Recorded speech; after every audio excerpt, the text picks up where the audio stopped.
Hi guys, welcome to technical study zone. अगर आप मेरे चैनल पे नया हो तो चैनल को सब्सक्राइब कर दीजिए, साथ में जो बेल आइकन है उसको भी प्रेस कर दीजिए। पिछला वीडियो में हम लोग डीजीटी सीआईटीएस इंस्ट्रक्टर ट्रेनिंग का जो सेमेस्टर 1 का मशीनिस्ट का क्वेश्चन पेपर है, उस क्वेश्चन के ऊपर हम लोग 25 क्वेश्चन डिस्कस किए थे। तो आज हम लोग 25 से यानी कि 26 से 50 तक क्वेश्चन डिस्कस करेंगे। तो आ, वीडियो को आप पूरा एंड तक देखिए। टोटल 50 क्वेश्चन हम लोग डिस्कस करेंगे, ठीक है। तो शुरू करते हैं आज का टॉपिक। देखिए, हम लोग का 26 नंबर जो क्वेश्चन है वो है इंटरनल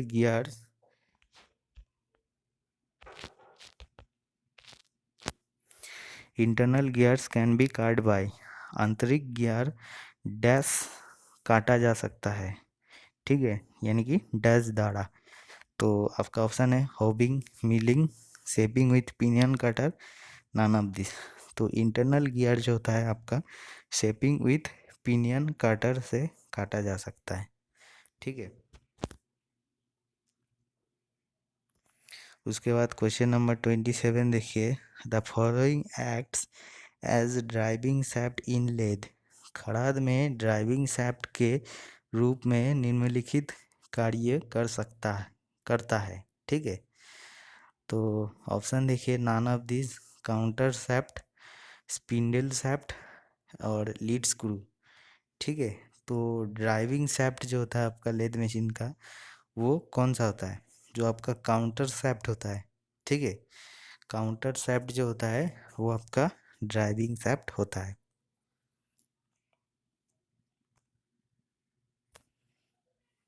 उसके बाद क्वेश्चन नंबर 28 देखिए। The following type of lathe is operated through cam and cam plates. निम्न प्रकार की खड़ाद कैम और कैम प्लेट की माध्यम से संचालित होता है,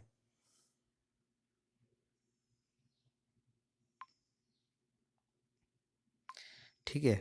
तो आपका ऑप्शन है प्रिसीशन लेद, डुप्लीकेटिंग लेद यानी कि नकली खड़ाद, स्क्रू कटिंग लेद यानी कि स्क्रू कटिंग खड़ाद, ऑटोमेटिक यानी कि संचालित, और फोर्थ ऑप्शन है crankshaft lathe, crankshaft खड़ाद। तो आपका जो सही आंसर हो जाएगा screw cutting lathe automatic, screw cutting खड़ाद स्वचालित, ठीक है। तो आपका जो लेद होता है कैम और कैम प्लेट से संचालित होता है वो है screw cutting lathe.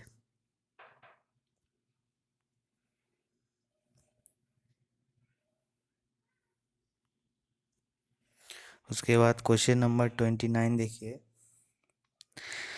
The following parts of lathe serves as housing for the driving pulley and back gear. खड़ाद के निम्नलिखित भाग में ड्राइविंग पुली और बैक गियर्स के हाउसिंग के रूप में कार्य कर सकता है, ठीक है। कौन सा जो पार्ट होता है जिसमें आपका housing for driving pulley and back gear जो होता है उसका हाउसिंग होता है, ठीक है। ड्राइविंग पुली और बैक गियर का कौन सा पार्ट में ये फिक्स्ड होता है? देखिए, ऑप्शन है head stock, carriage, bed, tell stock. तो आपका सही आंसर हो जाएगा हेड स्टॉक। हेड स्टॉक जो होता है उसमें आपका ड्राइविंग पुली का जो हाउसिंग होता है वो भी होता है, और बैक गियर का जो गियर चेंज करने का टोटल जो ये होता है उसमें होता है।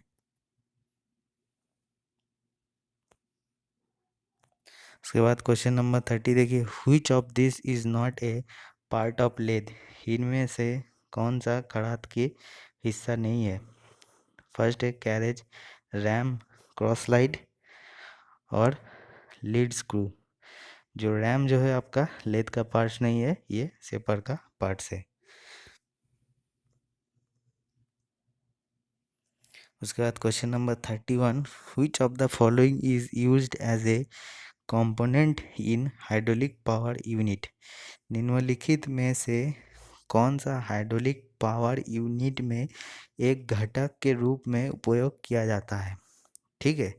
हाइड्रोलिक पावर यूनिट में कौन सा कंपोनेंट यूज होता है? तो देखिए, ऑप्शन है reservoir, valve, feeler gauge, pressure gauge. तो हाइड्रोलिक पावर यूनिट में कौन सा कंपोनेंट यूज़ होता है हमारा?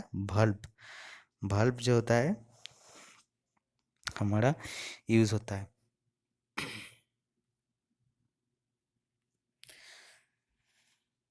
उसके बाद क्वेश्चन नंबर 32 देखिए। क्वेश्चन नंबर 32 में है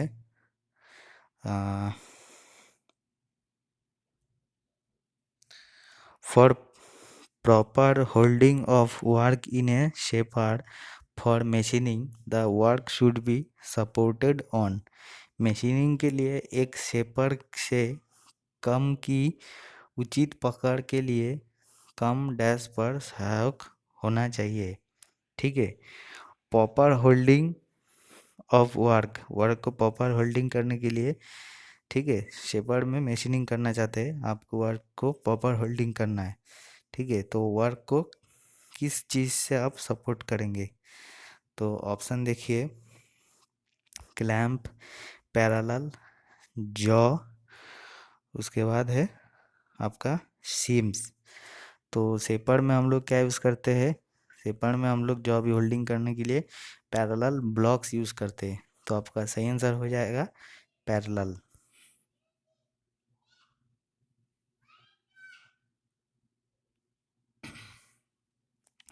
उसके बाद क्वेश्चन नंबर 33 देखिए। In lathe work when the tool is fed parallel to the rotation of job work it will produce.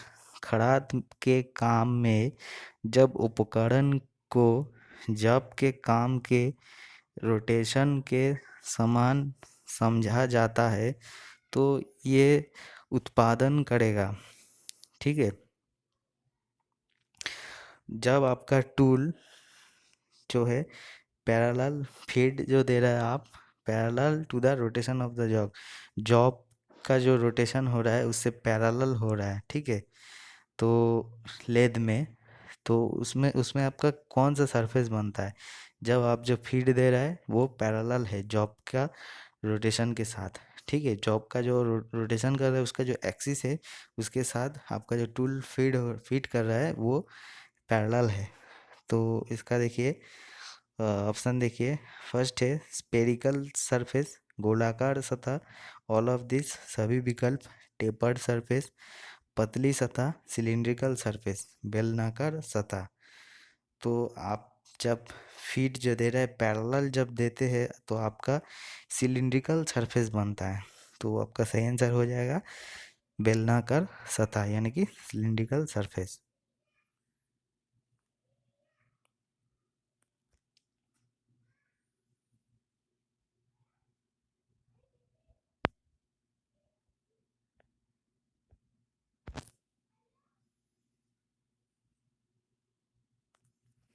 उसके बाद क्वेश्चन नंबर 34 देखिए। In lathe the back gear are used for effecting dash in spindle speed thereby facilitating wider range of speed। खड़ाद में पीछे की gear का उपयोग spindle speed में dash को प्रभावित करने के लिए किया जाता है, जिसमें गति की व्यापक श्रेणी की सुविधा मिलता है, व्यापक श्रेणी की सुविधा मिलता है। तो आपका ऑप्शन देखिए। फर्स्ट है इंक्रीज और रिडक्शन, वृद्धि या कमी। इंक्रीज बढ़ना, रिडक्शन कम होना, नन ऑफ दिस इनमें से कोई भी नहीं। आपका जो लेद में बैक गियर हम लोग यूज़ कर रहे हैं, ठीक है, तो उसमें क्या होता है स्पिंडल स्पीड जो है वाइड रेंज में हम लोग का मिलता है। तो उसमें क्या होता है रिडक्शन होता है। ठीक है, बैक गियर हम लोग यूज़ करते हैं स्पीड को रिडक्शन करने के लिए। ठीक है, जिसमें हमारा नंबर ऑफ रेंज का हमारा स्पीड मिल जाता है, लेकिन स्पीड जो हमारा होता है वो रिडक्शन होता है। ठीक है, in lathe the back gear are used for effecting reduction in spindle speed. ठीक है, स्पिंडल स्पीड को रिडक्शन करना है, they are by facilitating wider range of speed. जिसमें हमारा गति की व्यापक श्रेणी की सुविधा मिलती है।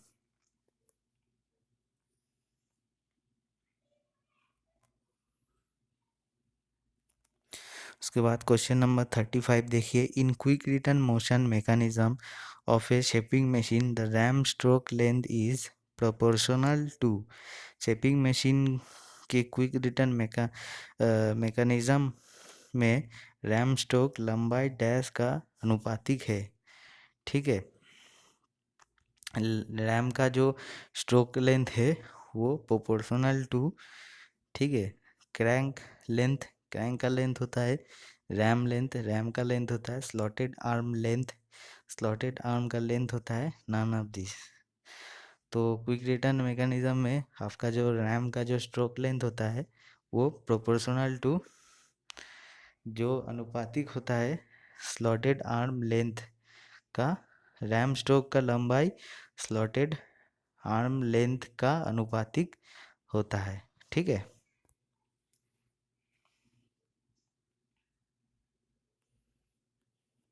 उसके बाद question number 36, oil fire extinguished by. तेल में लगी आग को डैश से बुझाया जाते हैं। पुटिंग वाटर ऑन इट, इस पर पानी डालकर। फोम एक्सटिंग्विशर, फोम के द्वारा। Soda and acid extinguisher, soda acid अग्नि शमन।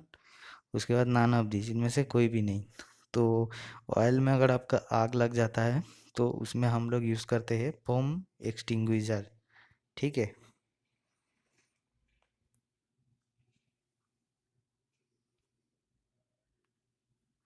उसके बाद क्वेश्चन नंबर 36 देखिए, personal protective equipment PPE for face protection.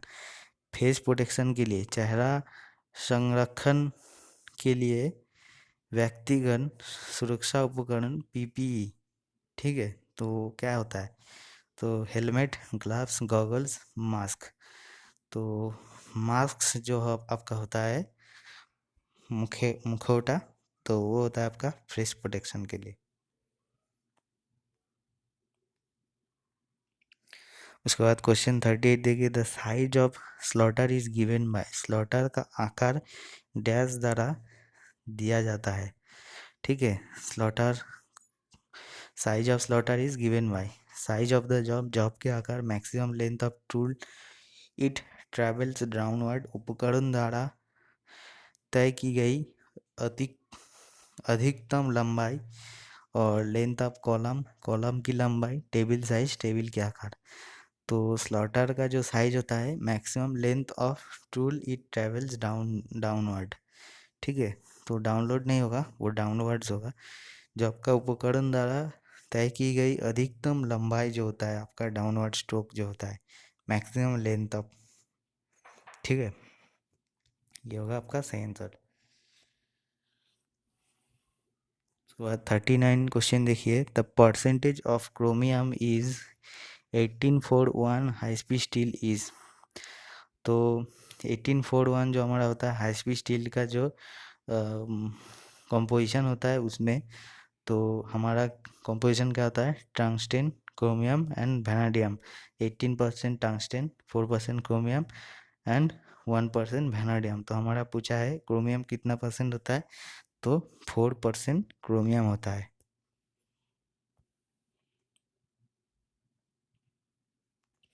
उसके बाद क्वेश्चन 40 देखिए, the safe way of working is.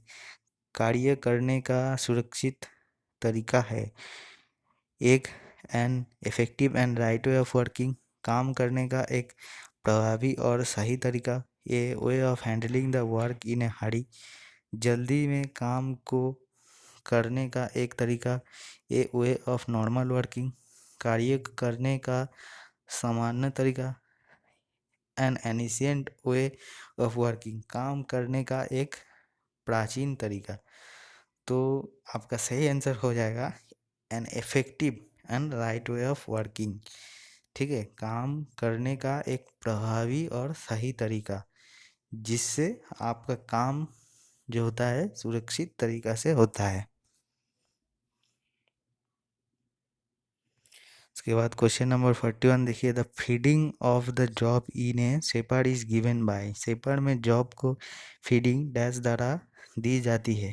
Tool movement, ram movement, none of this, table movement.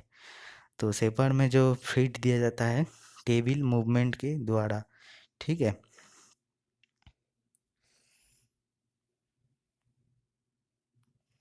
उसके बाद क्वेश्चन नंबर 42 देखिए, the angle between the face and the flank of the tool is known as. चेहरे और उपकरण के पार्श्व के बीच का कोण डैश के रूप में जाना जाता है, ठीक है। फेस और फ्लैंक का जो एंगल होता है, फेस और फ्लैंक का बीच में, तो उसको क्या कहते हैं? Nose angle, relief angle, side rake angle, lip angle.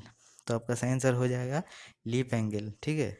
Face और फ्लैंक का जो एंगल होता है उसका बीच में, ठीक है, तो उसको हम क्या कहते हैं? Lip angle.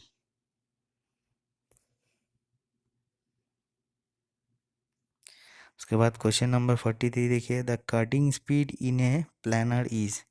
एक प्लानर में कटिंग स्पीड डैश है। Distance moved by travel, table द्वारा तय की गई दूरी। Distance travelled by work past the cutting point, cutting point से वर्क पास्ट द्वारा तय की गई दूरी। टूल ट्रैवल, टूल ट्रैवल और नॉन ऑफ दिस, इनमें से कोई भी नहीं। तो एक प्लानर में कटिंग स्पीड जो होता है distance travelled by work past the cutting point, cutting point से वर्क पास्ट द्वारा तय की गई दूरी, ठीक है।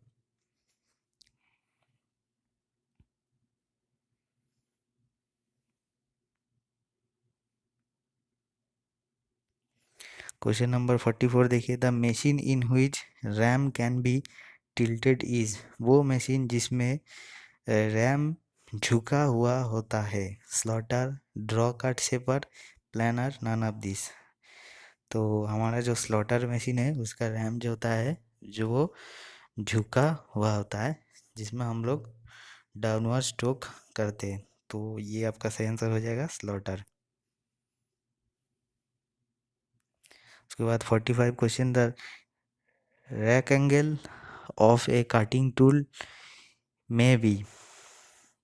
एक काटने की उपकरण का रेक कोण हो सकता है positive, negative, zero, all of this. जो हमारा जो रेक एंगल होता है कटिंग टूल का, पॉजिटिव, नेगेटिव, जीरो तीनों ही होता है। तो सही आंसर हो जाएगा ऑल ऑफ दिस। उसके बाद question number 46, the job on shaper are held by. Shaper पर जॉब डैश द्वारा धारित होता है। V block, machine vice, face plate, none of this. Machine vice, तो मशीन वाइज से हम लोग शेपर पर जॉब को होल्ड करते हैं। उसके बाद क्वेश्चन नंबर 47 देखिए, maximum clearance between hole and shaft is. तो जिसका आपका होल का डायमेंशन है 30 प्लस 0.021 एंड शैफ्ट का डायमेंशन है 30 माइनस 0.110 जो है, और आपका है 0.143, और जिसका होल का आपका एक ही तरफ टॉलरेंस है और सेप्ट का दोनों तरफ है। तो मैक्सिमम क्लियरेंस जो होता है हमारा,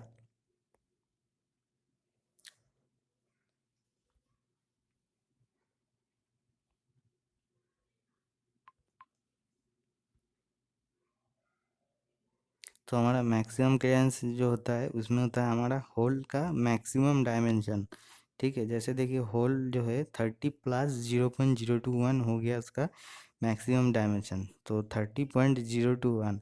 और सेप्ट का मिनिमम डायमेंशन, तो सेप्ट का देखिए डायमेंशन जो है एक माइनस में है 0.110, और जो है 0.143, तो उसमें प्रिंटिंग मिस्टेक है, उसमें भी माइनस भी माइनस ही होगा। तो यूनिलैटरल है, ठीक है, और नेगेटिव है। तो जो है आपका होल का मैक्सिमम डायमेंशन है 30.021 और सैफ्ट का जो मिनिमम डायमेंशन है यानी कि 30 माइनस 0.143, तो 30 माइनस 0.143 करने में आपको जितना निकलता है उससे क्या है आपको 30.021 से माइनस देना है, यानी कि आपको सब्सट्रैक्ट करना है। तो उसमें से आपको निकल के आएगा 0.164, ठीक है, 0.164 mm। तो आपका सही आंसर हो जाएगा 0.164 mm। मैक्सिमम क्लियरेंस होता है मैक्सिमम होल मिनिमम सैफ्ट, और मिनिमम क्लियरेंस जो होता है minimum hole and maximum shaft dimension. उसके बाद क्वेश्चन नंबर 48 देखिए।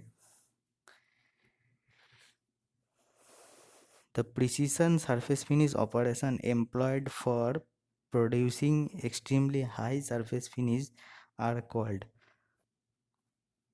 ठीक है, अत्यंत उच्च सतह फिनिशिंग करने के लिए नियोजित परिशुद्धता सतह परिष्करण परिचालन को कहा जाता है, ठीक।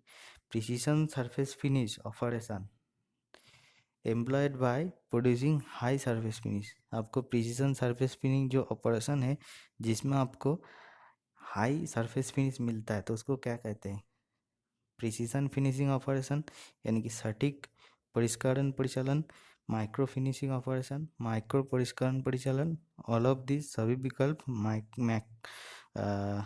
सेकेंड ऑप्शन है मैक्रो और लास्ट ऑप्शन है माइक्रो फिनिश ऑपरेशन माइक्रो परिष्करण परिचालन।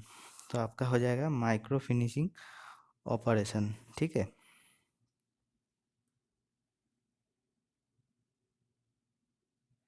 उसके बाद क्वेश्चन नंबर 49 देखिए। The reverse stroke in a planer is executed by, एक प्लानर में रिवर्स स्ट्रोक डैश द्वारा निष्पादित किया जाता है। First and loose pulley, trip dogs, rack and pinion tools, none of this. तो प्लानर में जो होता है आपका रिवर्स स्ट्रोक जो होता है फर्स्ट एंड लूज पुली द्वारा किया जाता है। उसके बाद हमारा लास्ट क्वेश्चन देखते हैं। A reamer is use to size and finish the drilled hole, size and position the drilled hole, finish and deepen the drilled hole, none of this. Reamer जो होता है हमारा size and finish the drill hole, ठीक है, छेदित whole को आकार और finish देता है। तो ये था हमारा टोटल वीडियो, ठीक है, मशीनिस्ट क्वेश्चन पेपर का। तो लगभग कॉमन क्वेश्चन है, तो ऐसे टाइप का क्वेश्चन आपका CITS एंट्रेंस एग्ज़ाम में पूछा जाता है। और तो ऐसे वीडियो आपको और भी क्वेश्चन के ऊपर चाहिए और भी ट्रेड के ऊपर, तो आप कमेंट्स में बोलिए तो हम उसी ट्रेड के ऊपर कोशिश करेंगे उसी ट्रेड के ऊपर वीडियो लाने के लिए, ठीक है, CITS क्वेश्चन पेपर के ऊपर। और नहीं तो हम लोग दूसरा दिन CITS का जो सेकेंड सेमेस्टर है मशीनिस्ट का उसके ऊपर हम लोग डिस्कस करेंगे उस क्वेश्चन के पेपर के ऊपर, ठीक है। तो वीडियो अच्छा लगे तो आप लाइक कर दीजिए, शेयर कर दीजिए और चैनल को सब्सक्राइब कर दीजिए। तो चलिए आज के लिए इतना ही।